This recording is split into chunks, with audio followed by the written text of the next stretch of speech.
Senador, bom dia ao senhor. Como vai o senhor, senador? Ótima semana ao senhor. Bom dia, Datena. Você está bem? Desejo de saúde e felicidade para o senhor.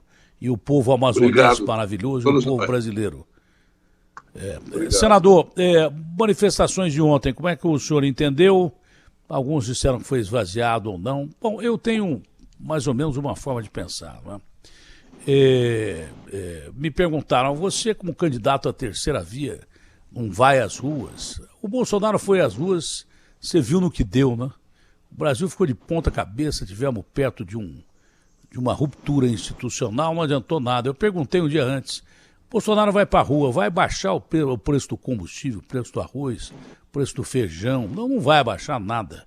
Todo mundo tem o direito de protestar, tem o direito de protestar e as ruas se manifestar. Eu acho que político agora tem menos direito do que o povo. Político agora tinha que fazer uma coisa que, por exemplo, o Paulo Guedes não fez. Pautas sociais para recuperar a nossa economia, pautas sociais que gerem emprego, pautas sociais que gerem ajuda ao povo brasileiro, mas ajuda séria, não essa porcaria de auxílio emergencial que esse Paulo Guedes desmembrou aí e praticamente deixou o brasileiro ao Deus dará. O brasileiro não tem poupança como o povo da Europa, que guarda dinheiro, o trabalhador comum, para uma época de crise como essa que nós enfrentamos no mundo inteiro.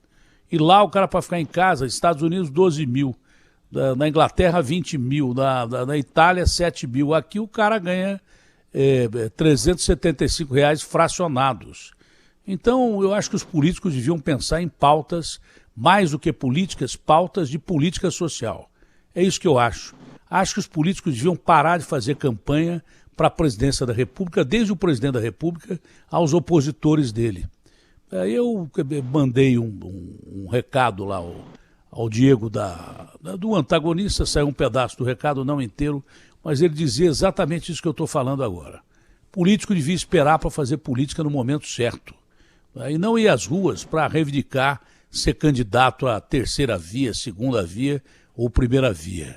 Nós temos que, ao invés de ir às ruas, o cara que se define como político, eu ainda não sou, mas o cara que se define como político mesmo e é político de carreira, tinha que ter preocupação de tirar das ruas, ao invés de ir das ruas, pelo menos 20 milhões de brasileiros desempregados. Pelo menos aqui em São Paulo, só aqui em São Paulo, 60 mil de pessoas que moram na rua com famílias inteiras, com 20 crianças com menos de um ano. 60 mil pessoas é uma cidade dentro da maior cidade do Brasil, que é a mais rica de todo o país, que precisa de uma recuperação econômica. Esse é o meu ponto de vista. Por isso que eu não quero fazer política antes do tempo. Eu não vou, apesar de que o partido insista, em manifestação popular, não vou me expor popularmente e estou até a fim de parar de dar entrevista sobre política, pelo menos até o começo do ano que vem, quando deve começar o jogo político. Acho que até lá o povo brasileiro tem que ser socorrido. E se até lá o povo brasileiro não for socorrido, não vai sobrar ninguém para votar nas urnas, que vai morrer ou de doença, não precisa ser de coronavírus, ou de fome. Esse é o grande detalhe. Essa antecipação de eleição não ajuda ninguém, no meu ponto de vista.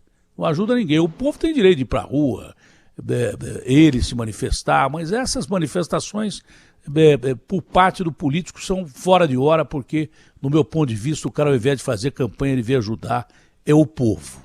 Bom, essa é minha forma de pensar, minha maneira de pensar. Posso estar errado. Se o partido não gostar, também pode me tirar de pré-candidato à presidência, que eu não nasci candidato. Se não quiser que eu seja candidato, eu não vou ser candidato por esse partido, vou ser por outro.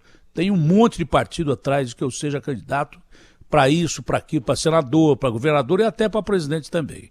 Eu não preciso desse partido para ser candidato. Tem um monte de partido atrás de mim. Mas eu não vou fazer campanha esse ano, não vou fazer campanha de jeito nenhum. Posso comparecer a atos do partido que sejam internos, mas eu não vou me mobilizar em campanha de rua esse ano, porque acho que nós precisamos acudir o povo. O político não precisa ir para a rua, ele tem que tirar da rua quem está desempregado. Mas como é que o senhor viu as manifestações de ontem e como é que o senhor espera que, obviamente, reaja o senhor presidente depois do que ele escreveu, que é diferente do que ele falou? Agora ele escreveu e assinou. Vamos esperar que ele cumpra o que ele escreveu e assinou. Porque se ele não professar aquilo que ele escreveu e assinou, quem vai estar roubado é ele mesmo. Tá? Esse é o grande detalhe. Como é que o senhor observa esse quadro todo, presidente Omar? Bom dia, Datena. Bom dia aos ouvintes da Rádio Bandeirantes. Veja bem, em relação aos atos de ontem, os atos de ontem tiveram uma participação política grande, mas do ponto de vista de pessoas, o número foi bastante reduzido. Não dá para você comparar com o 7 de setembro, porque eu discordo de algumas coisas, Datena. Primeiro, eu vou concordar com o que você fala. Eu acho que não é o momento da gente estar discutindo em eleição. Agora é o momento da gente tentar tirar o Brasil da situação que está. Nós estamos com pandemia, nós estamos com inflação quase 2 dígitos. A inflação dentro da casa hoje, sua, por exemplo, é acima de 17%. Não é 9,80% que está dando na oficial. Não tem. Luz, gás, arroz, feijão, carne, frango, peixe, qualquer bem para você sobreviver. Você imagine uma senhora que tem que acordar às 5 horas da manhã, fazer o café da manhã para os filhos ir para a escola, ele pagando gás a 100 e poucos reais, praticamente 10% do salário mínimo. Que ela tem que fazer café, almoço, janta, você está entendendo? Uma série de coisas que ela precisa do gás, que é um bem que está sob o controle do governo federal. Esse preço não é um preço que você pode se reduzir esses preços, é só querer, mas existe lá uma política de não interferência, e aí os acionistas da Petrobras é que aplaudem isso no mundo todo, porque estão ganhando muito dinheiro e o povo está se lascando. É isso que é a grande realidade, primeiro ponto. Então não é o momento de nós fazermos política nesse sentido. É o momento agora tentar tirar o Brasil. Segundo ponto, quando você me pergunta sobre a manifestação, tem um erro ali muito grave. A bandeira brasileira e o verde e amarelo não é de propriedade do Bolsonaro ou dos bolsonaristas. A bandeira brasileira é nossa, é minha, é sua e de todo mundo, independente se torce ou não por ele. Acabar com essa hipocrisia, você está me entendendo? Achar que eles são proprietários da bandeira brasileira. Não são, não será e nunca serão. A bandeira brasileira é do povo brasileiro. O verde e amarelo é do povo brasileiro. Aí, para se diferenciar, um veste vermelho, outro branco, outro azul. Não. As divergências políticas não estão em relação às cores, estão em relação aos procedimentos que estão sendo tomados.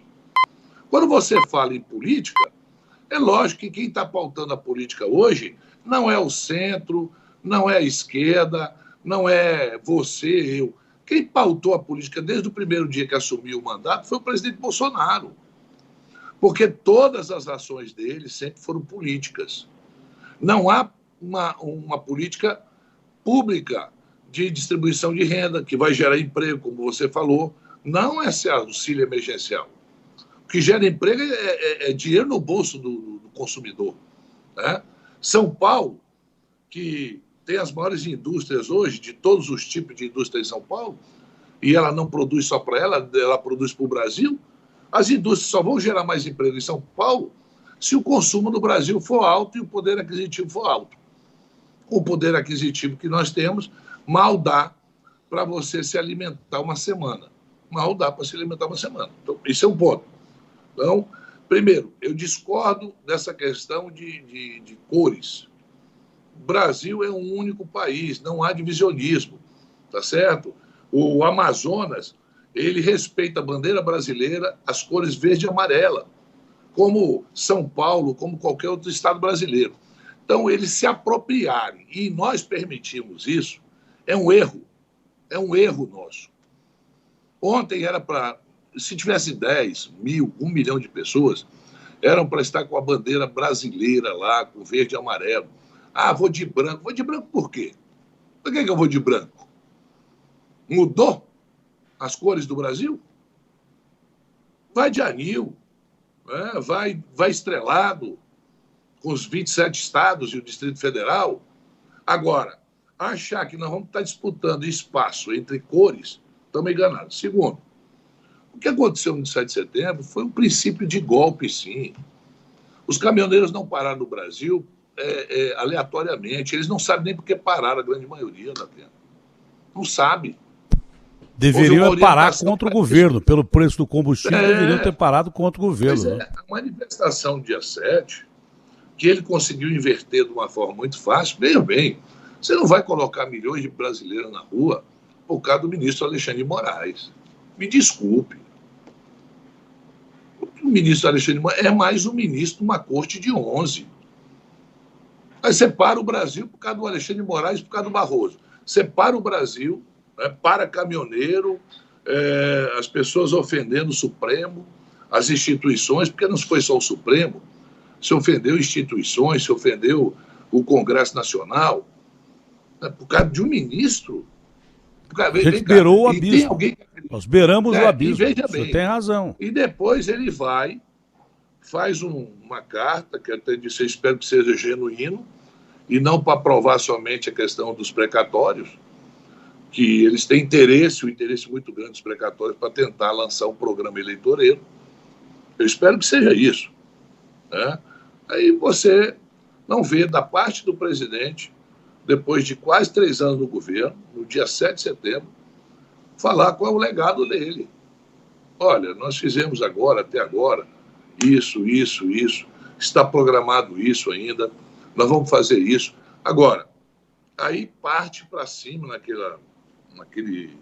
daquela forma agressiva de se dirigir aos seus adversários, né, achando que está bom. Se o ministro do Supremo, vamos supor, da Atena, se o Alexandre, no dia 7 de setembro, ele saísse do Supremo, resolveria o problema do país? Se resolvesse, não resolve. Foi uma tentativa, sim, de golpe, um golpe frustrado, que não teve adesão da sociedade, que não teve adesão das instituições, e houve, sim, uma reação muito forte. Por isso, relação ontem, que você me pergunta especificamente, ontem, essa manifestação pela democracia, e ali era muita gente de pensamento diferente, eu creio que o primeiro providência que eles têm que tomar é explicar para eles que a propriedade do verde e amarelo, a propriedade da bandeira brasileira não é dos bolsonaristas, é propriedade do povo brasileiro, é propriedade de uma criança que ainda recém-nascida, até a pessoa mais idosa nesse país, tem a bandeira brasileira como símbolo maior. E nós, parlamentares, nós respeitamos a Constituição, porque juramos cumpri-la. E na Constituição é muito caro. O Estado de Direito tem que ser permanente, tem que ser mantido. E o que a gente vê hoje do Executivo, infelizmente, né, essas questões. É lógico, foi frustrado. 2 dias depois, o presidente Temer, que eu tenho para mim como um dos políticos mais hábeis do país, uma das pessoas mais experientes, e eu até disse hoje de manhã, numa entrevista para o UOL, eu disse, olha, o Temer fala tão pouco que até para gravar a gente não consegue, porque ele fala pouco. Quem tentou gravá-lo viu que ele é monossílabo. Eu não sei como é que ele escreveu aquela nota toda. E eu queria estar presente ali para ver essa conversa daquela forma, né, que o Temer conduz uma conversa. Você já deve ter conversado com ele, vê que ele é todo moderado. Uma conversa com o Bolsonaro falando palavrão, falando isso, falando aquilo, e o Temer lá tentando convencê-lo. Mas eu acho que não é só a questão Alexandre de Moraes. Essa nota não foi só isso. Tem muito mais por trás disso do que a nossa vã filosofia possa ter. Imitando Shakespeare, mas um pouco mais diferente do Teatro Globo, que muita gente diz que não existiu nem o Shakespeare, mas a gente acha que existiu. Para ser conciso, o que o senhor acha que havia atrás daquela nota? Se o senhor tivesse que escrever uma peça usando Shakespeare, já que o senhor usou Shakespeare, que peça o senhor escreveria daquela nota? Veja bem, o ministro Alexandre de Moraes está sendo muito duro em relação às fake news. Você tem visto que ele tem tomado decisões até contra parlamentares. Prisão, tem feito decisões. E quem está por trás disso aí não foi inventado pelo deputado federal, não foi inventado pelo Zé Trovão, Joãozinho, Mariazinha, não. Isso vem de dentro do Palácio. Isso vem daquela área de comunicação fake news que tem ali dentro. Ele sabe que aquilo ia chegar na cozinha dele. Ou ele retroagia naquele momento, ou ia chegar na cozinha sim. E eu espero que o ministro Alexandre de Moraes não foi por causa de uma notazinha, e eu tenho certeza que isso não vai acontecer, que o ministro Alexandre de Moraes ele continue fazendo um trabalho que é um trabalho importante para o Brasil. Nós temos que dizimar fake news. Não dá para a gente conviver. Então não é uma nota que vá fazer com que o ministro pare. Não, olha, não vou adentrar aqui. Não, tem que adentrar, tem que ultrapassar, tem que romper essa barreira para que a gente chegue realmente nos verdadeiros financiadores. O senhor me permite uma parte? O senhor me permite uma parte? Pois não. Com um detalhe. O presidente diz que isso e que isso é censura e não é. Seria muito mais confortável. E que isso é censura e não é. O presidente diz que isso é censura e não é. Censura é você censurar notícia de verdade, censura é você censurar liberdade de expressão com o objetivo de demonstrar e transmitir notícias verdadeiras. Agora, censurar ameaça de morte, censurar agressões pessoais, familiares, censurar notícia que é mentirosa com o objetivo de ou ajudar ou atrapalhar, isso não é censura. Do meu ponto de vista, combater fake news é mais do que necessário porque vai na contramão. As fake news vão na contramão da liberdade de expressão. São uma agressão ao Estado de Direito e à liberdade de expressão. Só uma parte para... Não sei se serve de apoio ou não para aquilo que o senhor está dizendo. Censurar fake news não é censurar fake news, é acabar com notícia que não é verdadeira. Você está correto. Eu não sei se o senhor concordou, mas o cachorrinho concordou comigo aí. Eu não sei se o senhor concordou, mas o cachorrinho concordou comigo aí. Hã? Eu não sei se o senhor concordou, mas o cachorrinho está concordando comigo aí. O dog está concordando comigo. É porque eu tenho uma ruma aqui, Datena, que vive aqui dentro da minha sala. E são 4 cachorros pequenos que, volto a te dizer, faz parte da família, entendeu? É difícil você mandá-los ficar quieto. Mas deixa eu lhe dizer, eu concordo contigo. Imagine você numa posição privilegiada, com programa de televisão com audiência, programa de rádio com audiência, você desanca falar uma coisa, uma pessoa, você também inventar uma história contra uma pessoa. Rapaz, eu vi, me mandaram, no dia do 7 de setembro, me mandaram um boneco com a cara do Alexandre de Moraes sendo enforcado, rapaz. Sendo enforcado.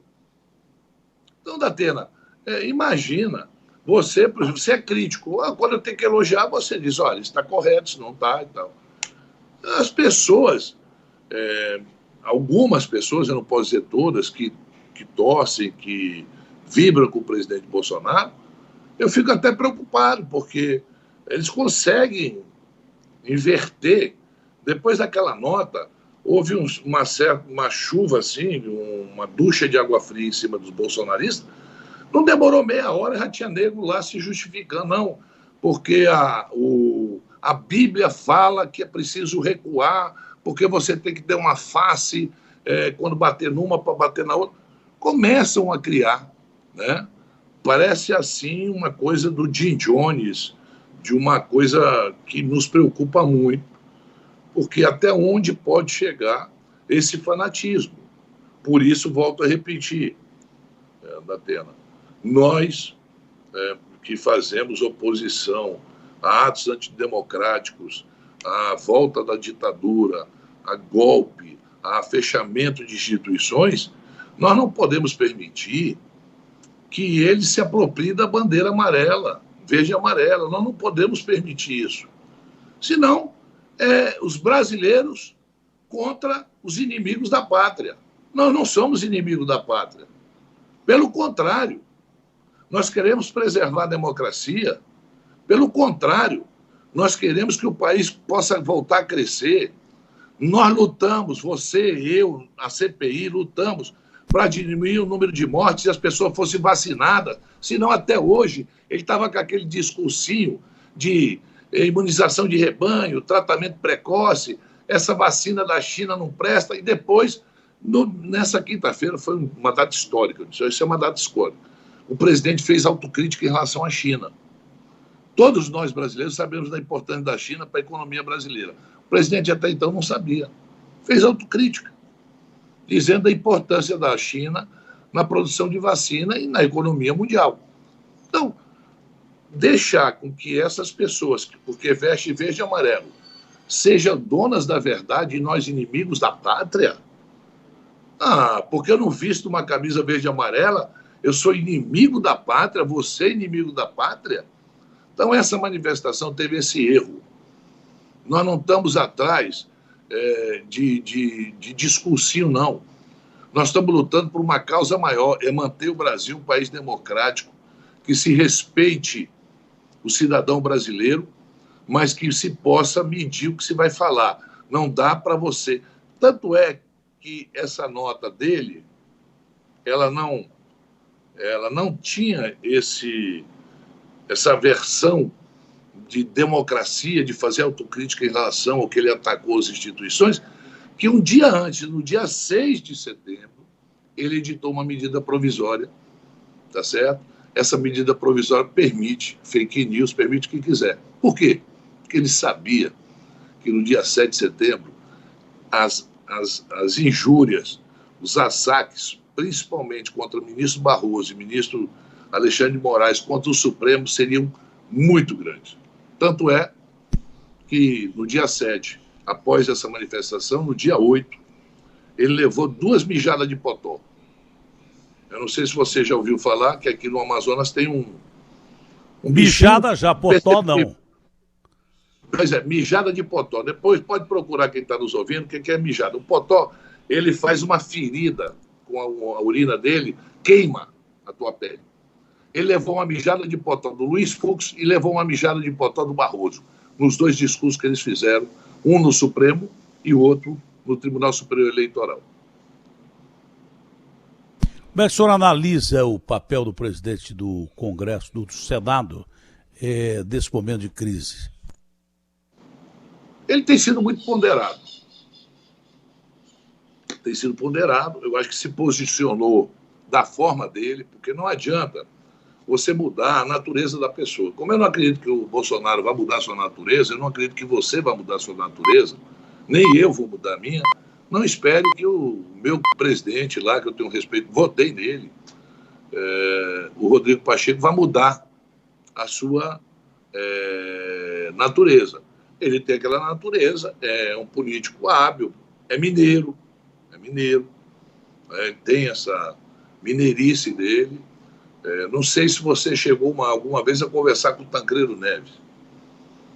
Não, mas ouvi e leio muito sobre ele e admiro muito a ponderação dele. Na década de 80, eu era líder estudantil. E nós estávamos primeiro naquele movimento pela Direta Já, perdemos a votação no Congresso, e aí nós fomos para a eleição no colégio eleitoral. E pelo Brasil afora, a União Nacional dos Estudantes, os diretórios centrais, eu era membro. E a gente chegou a conversar com ele e com o Ulisses. O Ulisses era um paulista, né, aquele jeitão dele ser, que tinha a Constituição como a Bíblia, né, ele andava com a Constituição debaixo do braço. Já o Tancredo, naquele nós afobados como jovens, a gente achava que ia mudar o mundo, né? Aquela coisa da juventude, você já foi jovem, quem está me ouvindo agora já é jovem, sabe que a gente acha que pode mudar o mundo, né? Nós podemos ser o melhor. A gente não morre, a gente pode se jogar no rio e nadar 10 quilômetros, não vai morrer, é a coisa da juventude. E ele, numa conversa conosco, ele deu uma ponderação, sabe? E ele negociando, conversando com um, conversando com outro, atendia o telefone. Ali, como era muito jovem, pouco a gente aprende, a gente vai aprendendo com o tempo. Mas hoje, relembrando a forma dele falar, é que você vai ver como o Brasil tem O gaúcho tem uma forma de ser político, o mineiro tem uma, o amazonense tem, o paulista tem, o nordestino tem uma forma de ser o político. Você está me entendendo? Isso é que faz a nossa nação ser grande e ter grandes políticos. Infelizmente, esse próprio grupo aí, né, ele conseguiu criminalizar os políticos, criminalizar a política, e fora da política é difícil você resolver os problemas. Por isso que o Tancredo, ele com aquela forma, por isso que quando eu falo do Rodrigo Pacheco, não é que eu vejo o Tancredo, longe de a gente comparar o Rodrigo, mas a forma, calma, ponderada, medindo o que vai falar. O Temer é assim. O Temer pensa 10 vezes antes de falar uma sílaba. Uma sílaba ele pensa 10 vezes antes de falar. E ele, como é muito bom de português, ele coloca lá aquelas palavras que muita gente do povo brasileiro não entende. É mais fácil entender eu, você, do que o Temer, às vezes, fazendo um discurso. Olha, não dá para confundir a mineirice, como a gente diz, não é, com essa história besta de que o cara está em cima do muro. O Tancredo foi um dos caras mais corajosos que nós conhecemos. Só que ele era prudente. Perguntaram para ele, Tancredo, mas você está sendo muito tranquilo aí com o Maluf, não está atacando o Maluf? Ele falou, meu filho, eu quero tirar eleitor do Maluf. Se eu atacar abertamente o Maluf, o eleitor dele vai se sentir ofendido. Eu tenho as minhas formas de criticar o Maluf. Quando perguntaram para ele, o senhor já não devia estar em campanha, eu li muito isso e entendi muito isso quando ele disse que... ele falava sempre, meu filho ou minha filha, para chegar até o Rubicon, que era o rio importante, quando você ultrapassava o Rubicon, é que você ia invadir Roma, que era o centro do mundo. Ele falou, até atravessar o Rubicon, até chegar no rio, eu não vou tirar a sandália. Para que eu vou tirar a sandália e machucar o pé se eu não entrar no rio? Mas a partir do momento que eu entrar no Rubicon e for atacar Roma, eu ataco Roma. Então era um dos sujeitos mais corajosos da nossa história. O mineiro tem a forma dele de ser, mas é corajoso pra caramba. Só você pegar Tiradentes, daí por diante, aí você vai. Grandes figuras históricas da política mineira que foram brilhantes políticos. Né? Brasília não está aí à toa, né? Não existe Brasília à toa. Enfim, não é porque você... É covarde, não. Não, então, não, eu só estou dizendo o que você está dizendo. Eu só estou confirmando o que você está dizendo. Só estou confirmando o que você quis dizer até agora. Cauteloso não significa não ter coragem. Mais vale um cauteloso vivo, mais corajoso, do que um maluco morto que vai para o pau. Esse é o grande detalhe.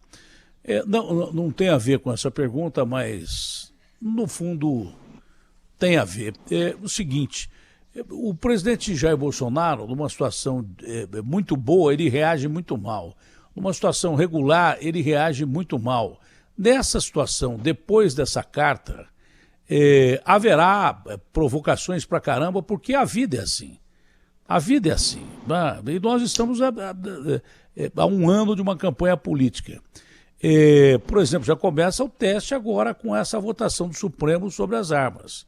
Não é? Já reagiram jocosamente ele e os seus aliados aí, ministros e tal, sobre a presença de público ontem nas ruas. Então eu quero ver até que ponto é essa pergunta que o senhor deve estar fazendo nas entrelinhas e colocou abertamente, como é que o presidente vai reagir daqui para frente. Não é? Se ele vai cumprir o que ele escreveu ou se ele vai endoidar de novo e vai começar a atacar todo mundo.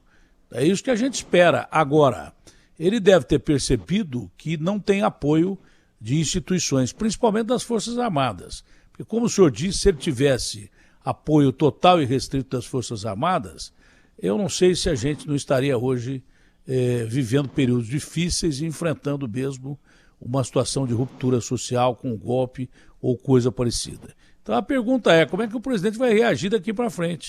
Essa é a pergunta que eu estou fazendo ao senhor, que conhece muito de política. Olha, primeiro, eu volto a dizer, eu não creio que ele vai mudar a natureza dele. A natureza dele sempre foi assim. O presidente chegou à presidência, se elegeu deputado com essas pautas. Essas pautas. Não adianta você achar que ele vai mudar a partir de agora as pautas, até porque a base de apoio dele defende essas pautas. Se você fizer qualquer pesquisa, aí tiver qualquer pesquisa, o número de percentual de pessoas que querem um golpe é pequeno, é 10, 11%. Né? O presidente Bolsonaro não pode ser chamado de direita. Olha só, você tem como presidente da República uma pessoa que tem uma pauta a vida toda. Essa vida dele não muda por causa de um discurso que ele fez. Ele já fez vários. Na quinta-feira à noite, na live, ele não conseguiu se conter e já atacou o Barroso. Ele foi ao Rio Grande do Sul e pegou lá uma salsicha e fez uma associação ao ministro Barroso de forma muito deselegante. É a forma dele ser. É aquele negócio dele dizer bem assim, tá com falta de ar? É ele, não espere outra coisa dele. Então, ele está fazendo aí piadinha com o número de pessoas que esteve na rua. Mas eu não me preocuparia, se eu fosse ele, com o número de pessoas que estavam na rua ali. Eu me preocuparia com que os objetivos que ele tentou fazer, ele não conseguiu, e ele teve que recuar estrategicamente, para que não sofresse mais derrotas sequentes. Hoje, essa questão que você fala das armas, isso é um marco divisor. Ele quer resolver o problema de armas no Brasil através do decreto. Não dá. Isso aí tem que ser analisado, tem que ir para as comissões, tem que discutir isso. Não um decreto do presidente, e o Supremo vai discutir essa questão, se o decreto pode ou não ser feito para que você libere as armas que ele está querendo, não vai discutir se pode ou não armar as pessoas, vai discutir o decreto. Então, Datena, o posicionamento do presidente da República, para mim, não muda. Se você perguntasse para mim, de 0 a 10, você vê chance do presidente mudar? Eu te digo, é 0. É 0. Tu acha mesmo que ele vai se conter, ele vai aguentar? Não vai. Ele, ontem, tinha lá 100 pessoas fazendo um ato. Se eu fosse presidente, eu colocava bem assim, é um direito democrático essas pessoas ir à rua, pedir impeachment, ser contra mim. Mas eu espero que meu governo possa convencê-los a mudar de opinião sobre mim. Esse seria o posicionamento do estadista. Esse seria um presidente que quer governar para todos e não para governar para uma minoria, né? Uma minoria que é ativista das redes sociais, que adora tentar destratar os outros, cancelar as pessoas. E nós trouxemos, dentro da CPI, um debate que estava muito ofuscado, estava parado, se falar, mas a CPI trouxe esse debate. Tudo isso é consequência desse trabalho que está sendo feito por todos nós. Na questão eleitoral, que vai ser o Datena, vai ser o Lula, vai ser o Bolsonaro, vai ser... Isso aí é isso quem vai decidir. Em primeiro lugar é Deus, segundo é o povo brasileiro. Não sou eu que vou decidir aqui, numa entrevista que eu estou te dando. Então, nesse momento, o presidente tem que entender que ele é o presidente. Ele é teu presidente, ele é meu presidente, ele é o presidente de todos, independente de a gente divergir dele, tá certo? E tentar conquistar isso que você disse, que o Tancredo não atacava o Maluf. Não. Como é que eu vou atacar o Maluf? Eu quero conquistar os eleitores do Maluf para mim. Eu quero que essas pessoas passem a desconfiar do Maluf e confiar em mim. Não, ele não. Ele não se contém. Ele vai para o Twitter, para redes sociais, para fazer chacota contra brasileiros. Ora, se fosse argentino fazendo manifestação aqui, se fosse peruano, sei lá o quê, aí tudo bem, o presidente do Brasil defendendo o Brasil. Não. Ele faz isso contra brasileiros. Né? Se ele quiser atacar o Ciro, o Lula, um processo político, isso é um direito que ele tem. Né? Não acho de bom tom o presidente fazer isso. Mas as pessoas que estavam ali são brasileiros. Não é diferente do que estavam no dia 7 de setembro. Somos todos brasileiros. Todos, volto a repetir, O verde e amarelo, a bandeira brasileira não é de propriedade do Bolsonaro, nem dos bolsonaristas, é nossa. É nossa. Ou, se você vê, você já foi na América, você conhece os Estados Unidos, mesmo quem não conhece já viu o filme. Rapaz, eu nunca vi. Tem tanta bandeira, eles botam a bandeira em tudo que é casa. É o ano todo, tem uma bandeira dos Estados Unidos ali. Daí eles não querem saber se é o Trump, ou se é o Biden, se é o não sei quem. Não, é a bandeira dos Estados Unidos da América. E representa o povo. Povo está acima de todos nós. Nossa bandeira representa o povo brasileiro. Não representa meia dúzia de insignificantes, rapaz. É diferente, por isso que eu achei errado. O maior erro que tem é você colorizar as manifestações. Não tem que colorizar. Não tem que ter branco, não tem que ter vermelho, tem que ter a bandeira brasileira. É pelo Brasil que todos nós lutamos. Já colorizaram e o Collor foi empichado pelo próprio verde e amarelo que ele usou durante a campanha. Agora, eu insisto nisso porque há uma diferença crucial antes e depois daquela carta e do 7 de setembro. Mas tem 140 pedidos de impeachment lá na Câmara, que o Maia, que é a oposição ao Bolsonaro, sentou em cima deles, e o Lira também não leva para frente, mesmo porque é base aliada do governo. Tem 140 pedidos de impeachment. Só que o senhor presidente tem que ter consciência de uma coisa, que depois do que houve em 7 de setembro, nós chegamos ao limite do limite do limite. Nós resvalamos aí uma ruptura institucional, constitucional do país. Daqui para frente, as atitudes do presidente vão ser vistas de uma forma completamente diferente. Já estão sendo vistas de uma forma diferente pelo próprio eleitorado dele. Agora, eu não acho que a nossa democracia, que é uma democracia jovem, mas com instituições fortalecidas, permitam que, de repente, o presidente perca de novo a noção de que ele é presidente da República. Ele é a figura mais importante como autoridade, mas que há outros dois poderes que não podem ser atacados nem desequilibrar. O desequilíbrio entre poderes significa a ruptura da democracia, não pode. Tem que se respeitar os outros poderes.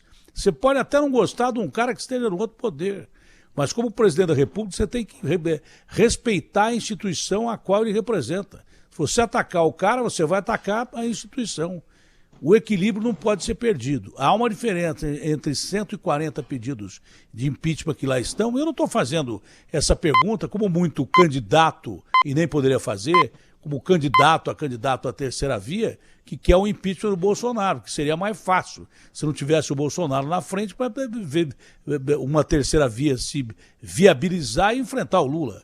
Não estou fazendo essa pergunta com esse objetivo, mas a pergunta ela é necessária.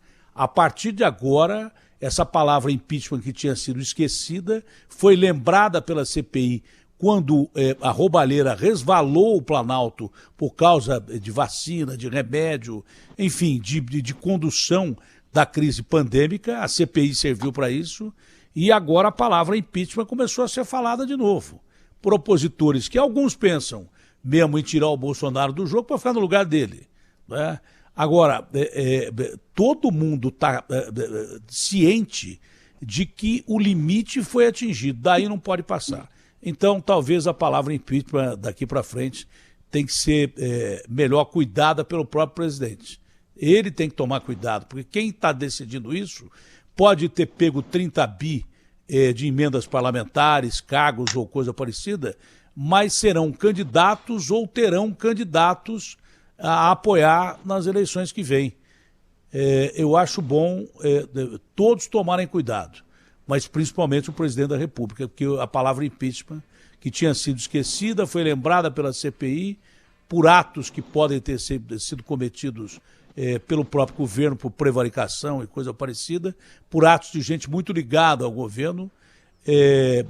A conotação do impeachment agora é diferente, então seria bom que o senhor presidente professasse a liberdade, a ordem, que fazem parte da democracia, que ele começasse a distribuir o bem comum, porque até agora o seu ministro da Economia, ele fala em 4 linhas, não entrou nas 4 linhas, o presidente não governou até agora o país que está com muita gente desempregada, com fome e doente. Então, nós precisamos pensar bem, mas principalmente ele, senhor presidente da República, tem que pensar nisso.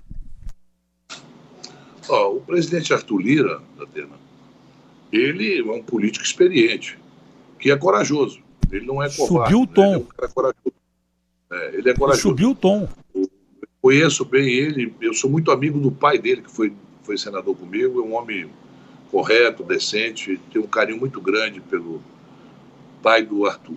Agora, por muito menos, parlamentares já foram caçados. Pelas palavras. O presidente da República, ele é o primeiro a dar exemplo. Imagina você, num palanque, o Brasil todo assistindo, ou estava assistindo lá, ou estava assistindo em redes sociais, ele dizer que a partir daquele momento ele não respeitaria mais decisões do Supremo.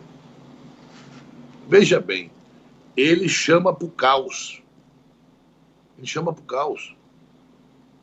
Porque se tem uma instituição desses 3 poderes que não é política e se baseia na Constituição, é o Supremo Tribunal Federal.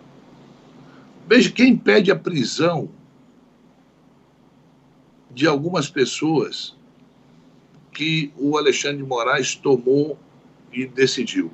Era a PGR ou a Polícia Federal. Ele ataca somente quem decidiu, ele não ataca quem pediu. É uma estratégia clara. Era uma bandeira para ele levar para o povo no meio da rua.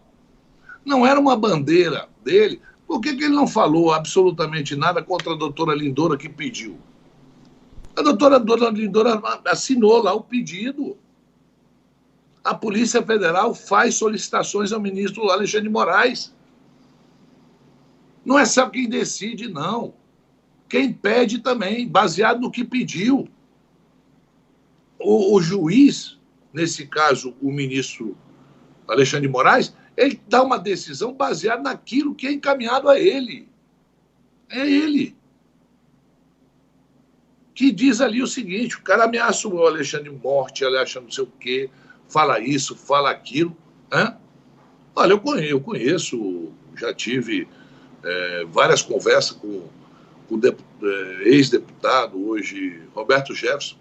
Eu estou desconhecendo o Roberto Jefferson. Ele sempre foi um cara corajoso, né? Se posicionava, mas não tinha esse tipo de pegar arma, se vestir, se armar, vamos armar. Eu nunca vi ele fazer isso. Né? Ele é presidente do partido e tal. Então, Datena, essa forma, o presidente dizer o seguinte, não, em vez de feijão tem que comprar arma. Me diz uma arma para quê? Se o Programa de Segurança Pública do Brasil, quem tem que implantar é o Ministério da Justiça, que não faz absolutamente nada. Você que está me ouvindo agora na Rádio Bandeirantes, sabe quanto custa uma arma? Uma .40? R$7.000. Você vai gastar mais R$2, R$3.000 em exames, psicólogos, não sei o quê. Aí você vai ter que fazer um treinamento, que você tem que gastar não sei quantas munições. Vai dar 10, 12 mil. Pobre nunca vai ter arma. Pobre não vai ter arma. E quem mais precisa de proteção, quem mais é todo dia agredido é o mais pobre. Porque quem é rico vive com segurança, mora em condomínio com câmera, mora em apartamento que você não entra. O pobre não.